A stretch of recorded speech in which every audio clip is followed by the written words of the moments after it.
Hey everybody, this is Lincoln. We're on the in front of CNN Center in Atlanta at the what's the name of this? It's the Passion 2015 Conference. Passion 2015 Conference. And let me show you his sign. He's showing you what choice is. Okay, and Lincoln is a pro-life person like I am, I'll be honest with you. A lot of people don't know that abortion is legal through all 9 months in the United States. So it's legal to abort a baby after the 20th week in the United States of America. And that's been done. There's a certain percentage that are done. You can look up the statistics for yourself.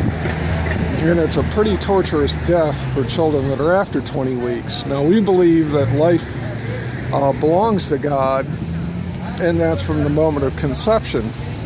However, America's taken to an extreme that the rest of the world hasn't taken it to, and it's been that way since 1973, approximately, that it's been legal to abort children through all 9 months of pregnancy.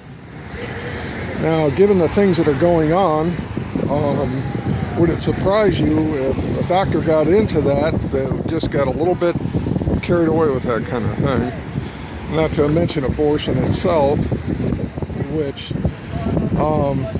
were out here with choice signs, and a lot of people seem to be walking by, and I don't know if they're paying attention or not.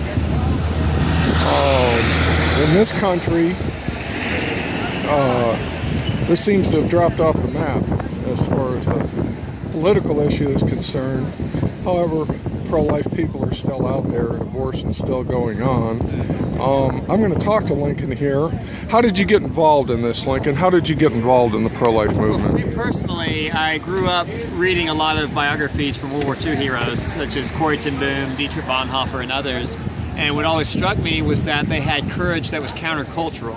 They had to speak out in a country that they loved their country, but they realized that what they were doing to their people was wrong. And I always thought that if I were in their shoes, I would have done the same thing.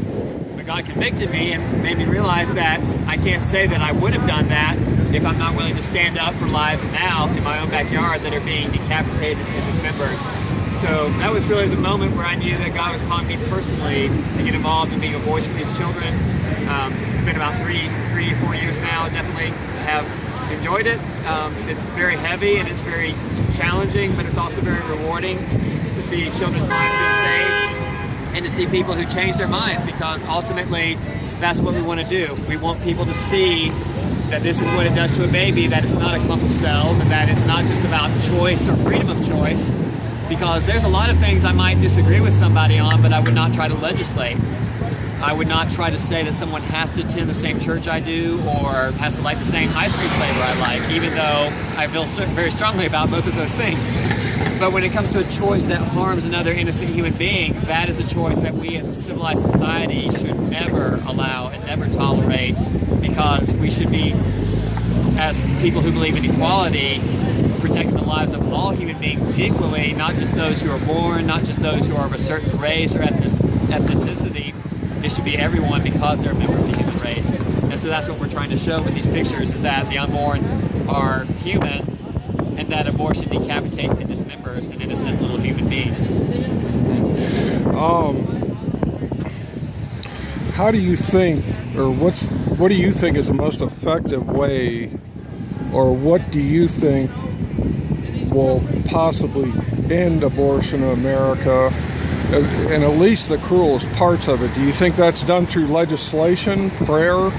How do you think that can come about? Yeah, well, there's definitely elements of both of those, and really all of the fronts are needed. We've got, of course, there's the pregnancy resource centers that are doing a phenomenal job making abortion unthinkable to women, or at least just not an option they have to go through or feel like they have to go through. We've got people who are working legislatively, and I admire them for doing that, because we do need good laws and good lawmakers. And then, of course, prayer is, to me, that's almost a given. If we're breathing, we should be praying for this to end. I really do believe, based on history of social reform, that showing the images of the victims is going to be the key to not just saving lives, but to ending the killing altogether. Because God gave man a conscience. He's given people a conscience to know right or wrong and to know evil when they see evil.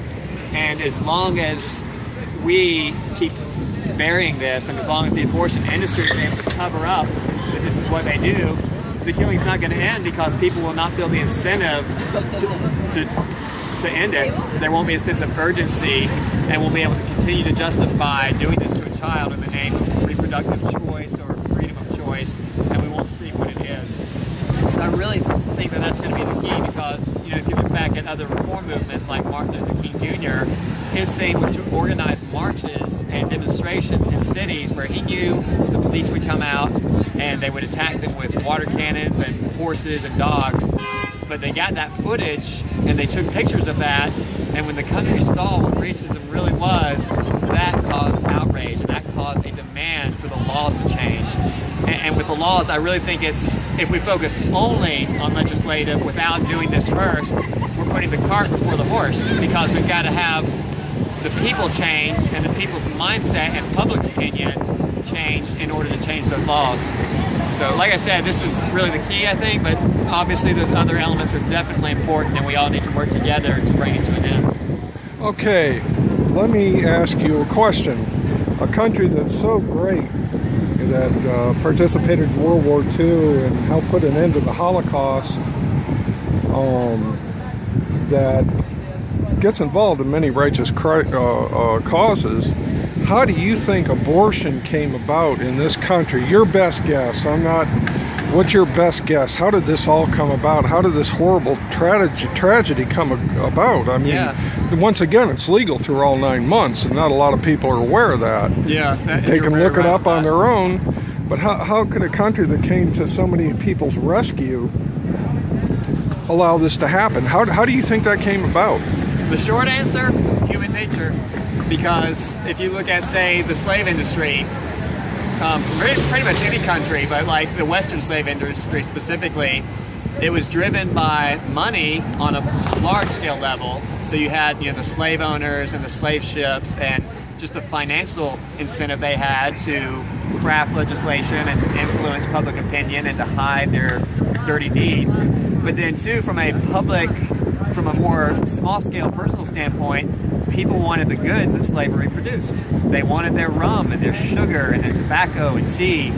And as long as you had people caring more about those amenities than they cared about human lives, it was able to prosper. And as long as people did not see and were not forced to face what they were doing to the victims for those things that they enjoyed, they really didn't care. And so I think there's an element of that with this, where on a macro level you have the abortion industry, which obviously tries to cover this up and tries to purport it all as being reproductive choice. On a smaller scale level, for an individual person, I think there's a lot of it has to do with desiring sex without responsibility, not wanting the commitment that comes with having a child, and so this is seen as kind of the easy way out. Obviously, there's a lot of situations where, sadly, a woman feels like she's pressured or she's not ready to have a child, and because she doesn't believe it kills the baby, she's able to talk herself into that, or to justify doing that, rather, because even though it's an evil thing, it's a lesser of two evils. And so that's, again, where I think the pictures come in key, because they show that it's not the lesser of two evils, but that it's an absolute evil that shouldn't be tolerated in a civilized society, like you mentioned.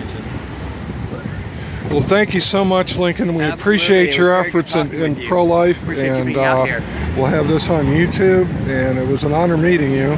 Thank you very much, sir. Absolutely. It's a pleasure.